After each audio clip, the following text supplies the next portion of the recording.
Fala, gente boa! Feliz sexta-feira para vocês. Sejam bem-vindos de novo ao nosso devocional. Que bom que você está aqui. Estamos hoje no dia 13 do nosso devocional. Falta aí um pouquinho mais de uma semana para a gente completar esse ciclo. Depois voltamos, né, para o nosso devocional de Provérbios que vai nos levar até o final do ano aí. Mas estamos aprendendo muito, inclusive hoje. O tema que nós vamos olhar não é só sobre esse momento que a gente está vendo como igreja, não. Tem um entendimento aqui que é um entendimento para o resto da sua vida. Então, além de ser aplicável aquilo que nós juntos como igreja estamos buscando, a direção de Deus para as nossas vidas e para a contribuição de cada um de nós, também vai ser um entendimento, um discernimento para você levar para a sua vida também. Dia 13 do nosso devocional, espero que você esteja com ele aí, se não, você pode pegar na secretaria da igreja esse devocional, você pode também e vai receber no seu assento no culto, nos cultos de domingo. Nós teremos a semana 3 que começa já no domingo. Então, venha e pegue o seu lá na PIB durante os nossos cultos, tá bom? Vamos olhar o dia 13 aqui juntos? Deixa eu compartilhar contigo aqui a minha tela e vamos lá para o nosso tema de hoje. Olha só o tema, o que diz. Deus sempre fala de forma compatível com o que ele já revelou na sua palavra. Gente, isso é muito importante da gente entender. Deus sempre vai direcionar dentro das balizas que a Bíblia já nos dá. Por quê? Porque a Bíblia é a palavra de Deus, é a direção de Deus para nós. Imagine Deus dando uma direção contrária àquilo que a palavra de Deus diz. Cara, é inconsistente, né? Não tem como isso acontecer. Então, sempre Deus vai falar de forma consistente e dentro daquilo que ele já falou nas Escrituras. Inclusive, eu vou dizer para você que às vezes Deus vai deixar de falar alguma coisa para nós, porque já está dito na Escritura. Não precisa redizer, né? Não precisa falar de novo. Então, nós vamos ver como isso acontece. Isso é um discernimento que você leva para o resto da sua vida. Deus nunca vai te dar uma direção que é contrária àquilo que ele já direcionou na Bíblia. Está aqui a importância da gente conhecer a Bíblia, né? Por isso que a gente faz o devocional diário, por isso que a gente, né, insiste contigo para você tirar um tempo para você estudar a Bíblia todos os dias. Por quê? Porque senão vai ter decisões que você vai ter dificuldade em tomar, ou não vai saber que direção tomar, que a Bíblia já diz. Já está claramente descrito e você não precisa nem quebrar a cabeça por causa disso. Inclusive, é sobre isso a nossa história hoje que nós vamos olhar. Olha só comigo. Diz assim, certa vez, uma jovem mulher me disse que Deus havia falado com ela para se casar com um homem que não era cristão.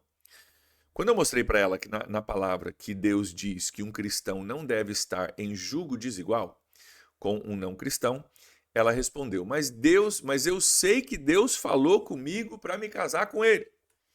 Vamos mais uma vez aqui fazer uma pausa para a gente falar sobre isso. A Bíblia tem um ensinamento, não é o caso agora, então não vou entrar nesse detalhe, mas que você não deve se casar com uma pessoa que não compartilha da sua fé, ok? Que não compartilha da sua fé cristã. Por quê? Porque a nossa fé é uma das coisas mais profundas, se você tem uma fé genuína, das nossas vidas. A fé, por exemplo, né? Fala, mas a gente se ama e vai dar tudo certo porque a gente se ama. Então vamos caminhar um pouquinho nessa jornada. Beleza, vocês se amam, casam, né? Julgo desigual. Um cristão e um não cristão. Julgo desigual. Chega o momento que nascem filhos, que coisa linda, maravilhosa, filhos nasceram. E agora? Como é que vai ser com esses filhos? Eles vão aprender a respeito de coisas espirituais? Em qual ambiente? Vão aprender ou não vão aprender? Se você casa com um ateu, não faz sentido levar o filho para a igreja. Né? Ou talvez casa com alguém que vai para uma igreja diferente, uma religião diferente. Né? Como é que vai ficar com os filhos? Vai lá ou vai cá? Né? E isso começa a dividir as pessoas, começa a dividir famílias, começa a dar problema. Por quê? Porque houve um jugo desigual. Outra coisa, geralmente quando nós temos uma fé genuína, os momentos de maior alegria e os momentos de maior dor, a gente conecta com a nossa fé.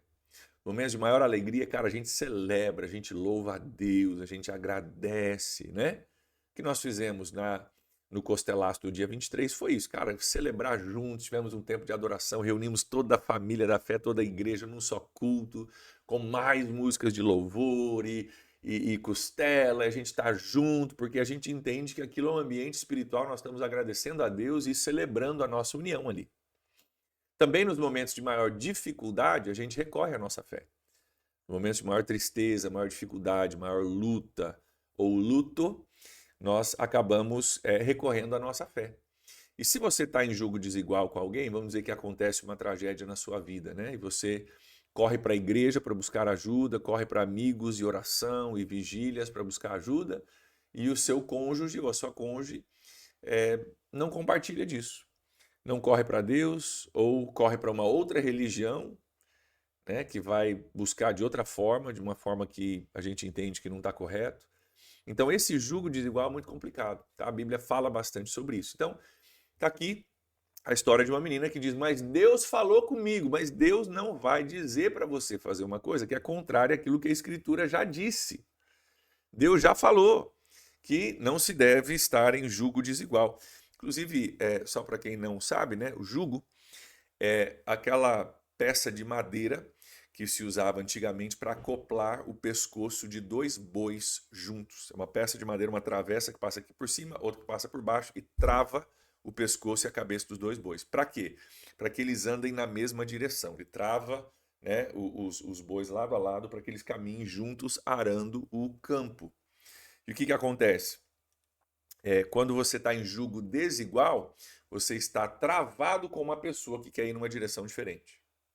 Você cristão casou com ateu, você cristão casou com uma pessoa, né, de uma outra religião. Um vai para um lado, o outro vai para o outro. Isso não vai dar certo nunca. Imagine você tentando arar um campo com dois bois que querem ir para dois lugares totalmente distintos. Não vai conseguir arar o campo nunca, né? Então essa é a ideia, jugo desigual. Agora, quando você está num jugo igualitário, você está junto com a pessoa, cara, a gente vai para a igreja junto, a gente celebra junto, a gente chora junto, a gente recorre a Deus junto, a gente ora juntos, a gente lê a Bíblia juntos. Isso é outra realidade, outro caminho. Então, está aqui a história, né, de uma moça que dizia que Deus havia mostrado para ela uma coisa que vai contra a palavra de Deus. Olha só, Deus não vai te dar uma direção que vai contrária à sua palavra revelada na Bíblia. Quando sentimos que temos uma direção de Deus, sempre, olha isso aqui, muito, muito importante. Quando sentimos que temos uma direção de Deus, sempre devemos testá-la de acordo com o que Deus já disse na Bíblia. Isso é muito, muito importante. Sempre devemos testar a direção de Deus de acordo com aquilo que Deus já disse na Bíblia. Ok? Por quê? Olha só. Satanás e o meu eu trabalham com meias-verdades ou enganos. Para não sermos enganados ou irmos contra a vontade de Deus, devemos sempre submeter o que estamos ouvindo ao teste da palavra revelada de Deus. Então, queridos, a forma mais tranquila, mais fácil de a gente saber que a gente está caminhando pelo caminho certo é se nós submetermos aquilo que a gente sente de direção àquilo que Deus já revelou na sua palavra. Por isso que esse ano a gente está fazendo, né? O estudo de sabedoria, porque tem um monte de coisa que já está revelado na palavra que a gente não sabe, a gente dá cabeçada por não saber. E isso se aplica, queridos, a todas as áreas da nossa vida, como eu falei no começo, né? Deus nunca vai te dar uma direção para abrir um negócio, para, sei lá, para fazer qualquer coisa que vá contra aquilo que ele já revelou na Bíblia. Mas também, Deus não vai pedir para você ir contra aquilo que ele já revelou na Bíblia, com relação ao seu recurso e com relação a essa campanha, né? Então, sempre passe aquilo que você está sentindo, aquilo que você acha, aquilo que você está ouvindo, passa isso pelo filtro daquilo que Deus já revelou na sua palavra. Por exemplo, Deus nunca vai te direcionar a dizer, olha, com relação a essa pessoa aí que te machucou, você pode guardar rancor, tá? A maioria não pode guardar rancor, mas você tem o direito por causa da maldade que ela fez contigo. Cara, Deus nunca vai revelar isso para você. Deus nunca vai dizer isso para você. Por quê? Porque a Bíblia já diz, né? Perdoe as nossas ofensas, assim como nós perdoamos aqueles que nos ofenderam. Tá ali. Não tem como argumentar isso, né? Então, sempre devemos passar o filtro e olhar para Deus, né, nesse sentido. Provavelmente, tá? Eu vou arriscar aqui, tá? Provavelmente Deus não vai te dizer para você não fazer nada para essa campanha de construção. Você não precisa dar R$1, né? Não me importa quantos reais você dá. Me importa que você seja generoso com aquilo que Deus te deu, né? A gente já estudou aqui quantas coisas, né? Aquele que semeia pouco, pouco colherá, tranquilo, né? A decisão é sua, mas muito provavelmente Deus não vai te direcionar a fazer uma coisa que vai contra a sua palavra.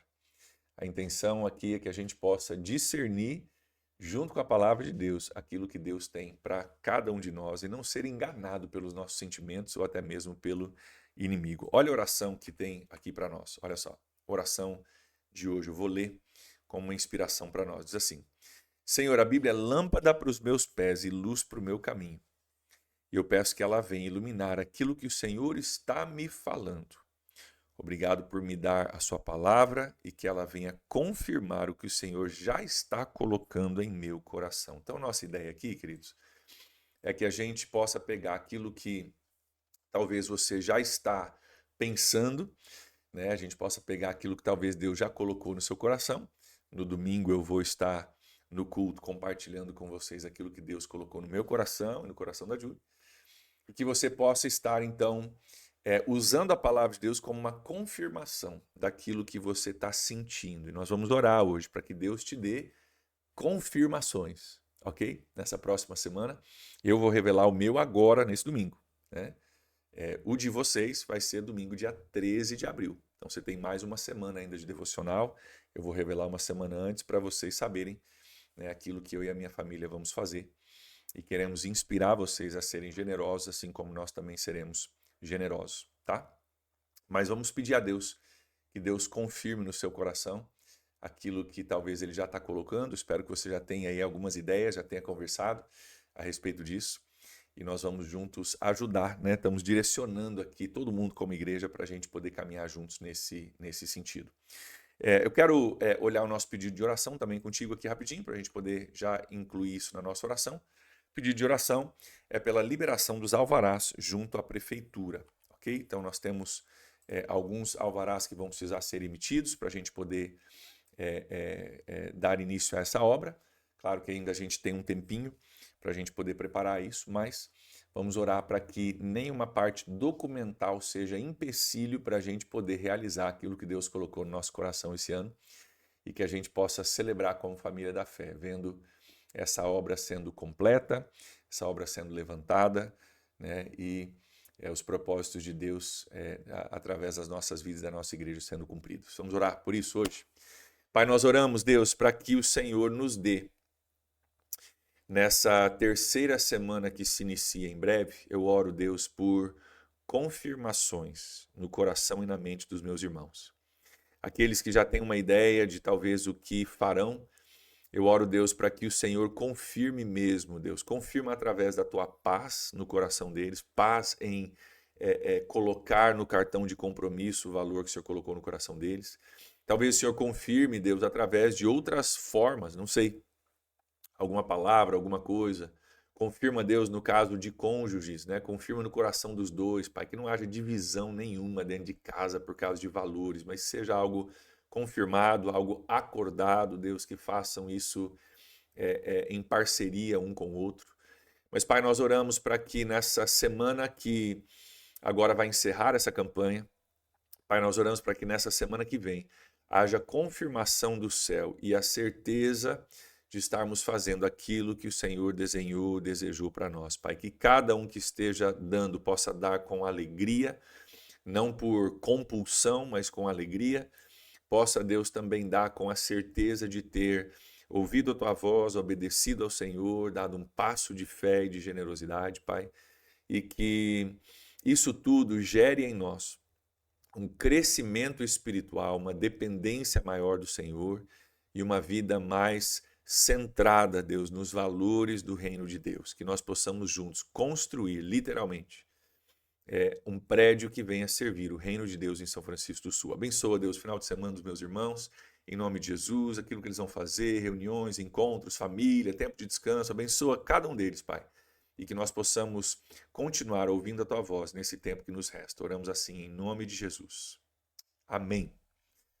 Amém, queridos. Que Deus abençoe vocês aí. Um grande abraço e a gente se vê domingo, se Deus quiser. Até lá, tchau, tchau.